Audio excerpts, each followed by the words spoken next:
कुरान से लगाओ। उसके घर में कुछ चीजें अजीब थीं। सबसे बड़ी परेशान कर देने वाली बात ये थी कि कुरान का एक नस्खा उसने बावर्ची खाने में रखा हुआ था जिस पर तेल के निशानात और गीले हाथों से पकड़ने के निशानात नुमायां थे। दूसरा नस्खा बाहर बागीचा के बरामदे के एक कोने में लगी तख्ती पर रखा था। उसके उराब भी बहुत बोसीदा से थे। एक नस्खा उसके बेड की साइड टेबल पर देखा और एक लाउंज में। मैंने स्विचा ये तो खासी पढ़ी लिखी है, यकीनन कई बार कुरान की तरफ पैट भी हो जाती होगी। बड़ी बेअदबी की बात है, इसे तो लगता है कि उस बात का जरा भी एहसास नहीं। मेरे दिल में गुबार सा उठा और शायद चेहरे का रंग भी बदल गया था। उसने भांप लिया था तभी बोली, दरअसल बच्चे छोटे हैं और बड़ा खानदान है। बेतहाशा मसरूफियात में एक जगह बैठकर कुरान से इस्तिफादा का मौका नहीं मिलता, उसलिए जगह जगह कुरान रख दिए हैं जहां जरा फुर्सत मिलती है। अट्ठाकर पढ़ लेती हूँ। दरअसल बाजी मसले भी तो दिन में हजारों तरह के पेश आते हैं और हर मसले का हिल मुझे तो इसी में मिलता है। मैं कुछ समझ नहीं पाई। वो फिर गुया हुई, बाजी अल्लाह ने कुरान करीम में हर मसले का हिल बताया है। ये बात मेरे अब्बा ने मुझे बताई थी। इन्होंने कहा था कि उससे दोस्ती कर लो, हर मामले में उससे पूछा करो। ये किताब तुम्हें हर बात का जवाब देगी और तुम्हारा हर मसला हिल करेगी। बस जब से यही सुहेली है मेरी, इसी से पूछती हूँ सब कुछ। और ये किताब है ही ऐसी कि हर मसला का हिल बता देती है। कई मसले तो चंद आयात पढ़ते ही सुलझ जाते हैं। जहां से मुझे अपने जवाबात मिल जाते हैं उन आयात को मैं निशान जिद भी कर लेती हूँ। जब फिर से कोई मसला पेश आए तो उन सारी आयात को जल्दी से खंगाल लेती हूँ। कभी कभार किसी मसला का हिल मिलने में ज्यादा वक्त भी लग जाता है और कभी तो किताब खोलते ही हिल सामने नजर आ जाता है। तो ऐसे वक्त अपने रब की मोहब्बत में मेरे आंसू बहने लगते हैं।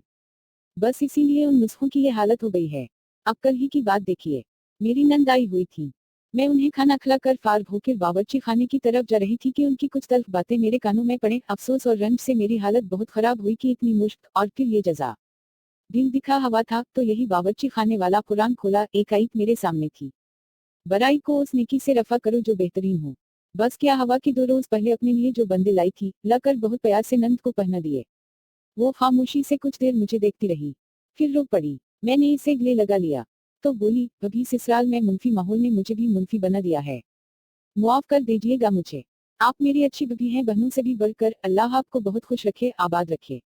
ये सब सुनकर खुशी हुई, दिल का इत्मीनान और सुकून भी मिला। इसी तरह आज जब आप आई, मैं खाना बना चुकी थी। दिल में ख्याल आया कैसे पूरा होगा इतने खाने में। इसी वक्त हज बादत कुरान खोला, सामने लिखा था, अगर शक्र करोगे तो मैं बढ़ा दूंगा। मैंने परेशानी छोड़कर उस जात का शक्र अदा किया। फ्रिज में देखा मटर रखे हैं, स्विचा मटर पुलाव बना लेती हूँ। इसी वक्त पड़ोस से बिरयानी की भरी हुई डिश आ गई। यही नहीं, मियाँ भी आफत से आते हुए हलीम साथ लेते आए। यानी अल्लाह ने फौरन ही मेरा मसला हिल कर दिया और बंदोबस्त कर दिया। इसीलिए तो बस बाजी, हर मुश्किल लम्हे में मेरा रजू इसी की तरफ होता है।